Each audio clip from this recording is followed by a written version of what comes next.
പ്രിയ പ്രേക്ഷകർക്ക് സീരിയൽ ന്യൂസിലേക്ക് സ്വാഗതം.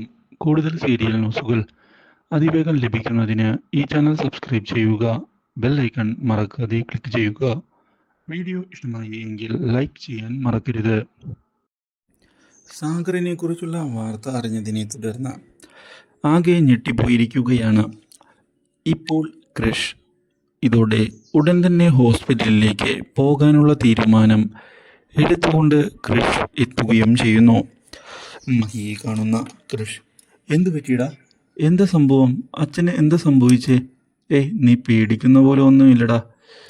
അച്ഛന് ചെറിയൊരു നെഞ്ചുവേദന ഒന്നും അപ്രതീക്ഷിതമായി, അതുകൊണ്ട് ഹോസ്പിറ്റലിലാക്കിയേക്കുക. ദേവ്ജി, എന്താ സംഭവിച്ചേ യഥാർത്ഥത്തിൽ പറ. ഇത് കേട്ടതിനെ തുടർന്ന് ചായ കുടിക്കുമ്പോൾ പെട്ടെന്ന് ഒരു നെഞ്ചുവേദന, അത്രയേ ഉള്ളൂ. ഇപ്പോൾ ഡോക്ടർമാർ പരിശോധിക്കുന്നുണ്ട്. നീ ധൈര്യമായിരിക്കെ, ഒരു പ്രശ്നവും ഉണ്ടാവുകയില്ല. ഇതോടെ ഡോക്ടർ അവിടേക്ക് കടന്നു വരുമ്പോൾ കാര്യങ്ങൾ ചോദിക്കുന്നതിനായി ക്രിഷ് തയ്യാറാവുകയാണ്. ഇത് കേട്ടതിനെ തുടർന്ന് ഇപ്പോൾ ആളുടെ നില സ്റ്റേബിൾ ആയിട്ടുണ്ട്. പേടിക്കുന്നത് പോലെ വലിയ പ്രശ്നമൊന്നുമില്ല. പക്ഷേ ഇനി കുറച്ച് കാര്യങ്ങൾ ശ്രദ്ധിച്ച് മുന്നിലേക്ക് കൊണ്ടുപോകണം. ഭക്ഷണ കാര്യത്തിലും ഒരു ശ്രദ്ധ വയ്ക്കുന്നത് നല്ലതായിരിക്കും. ഇത് കേട്ടതിനെ തുടർന്ന് കൃഷ് ഒന്ന് ഞെട്ടിപ്പോവുകയാണ്. ശരി ഡോക്ടർ, ആ കാര്യങ്ങളെല്ലാം ഇനി കൃത്യമായി ഞാൻ ശ്രദ്ധിച്ചുകൊള്ളാം. ഒരു പ്രശ്നവും ഉണ്ടാവുകയില്ല. ഇതോടെ കൃഷ് അച്ഛനെ കാണുന്നതിനായി ചെല്ലുകയാണ്. കൃഷിനെ കണ്ടതിനെ തുടർന്ന് സാഗർ, എന്തു പറ്റി കൃഷ്? ഒന്ന് പേടിച്ചോ? നിങ്ങൾ പേടിക്കുകയൊന്നും വേണ്ട. അത്ര പെട്ടെന്നൊന്നും ഞാൻ നിങ്ങളെ വിട്ട് പോകില്ല, മനസ്സിലായോ? അച്ഛാ എന്ന് പറഞ്ഞ് കൃഷ് ഇപ്പോൾ കെട്ടിപ്പിടിക്കുകയാണ് സാഗറിനെ. ഇത് കണ്ട് സ്തുതിക്കും ആകെ സന്തോഷമാകുന്നു. മാത്രവുമല്ല, കാര്യങ്ങൾ ഇനിയെങ്കിലും കൃത്യമായി മുന്നിലേക്ക് കൊണ്ടുപോകണം എന്ന് ഉറപ്പിക്കുകയാണ്.